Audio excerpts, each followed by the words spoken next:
સમગ્ર રાજ્યમાં ભારેથી અતિભારે વરસાદની આગાહીના પગલે ભાવનગર જિલ્લાના ત્રણેય બંદરો પર સાવચેતીના પગલે 3 નંબરના સિગ્નલ લગાવી દેવામાં આવ્યા છે।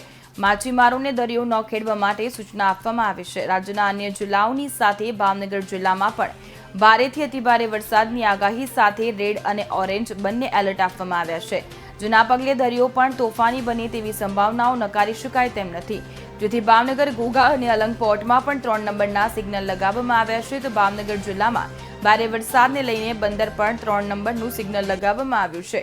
માછીમારોએ તેમની હોડી અને બોટ દરિયા કિનારે લગાવી દીધી છે, તો બીજી સૂચના ન મળે ત્યાં સુધી માછીમારોને દરિયો ન ખેડવા માટે જણાવાયું છે। દરિયા કિનારે ભારે પવન તેમજ દરિયામાં કરંટ જોવા મળતા બંદર પર 3 નંબરનું સિગ્નલ લગાવવામાં આવ્યું છે। દરિયા કિનારે પણ પોલીસ બંદોબસ્ત પણ જોવા મળ્યો હતો।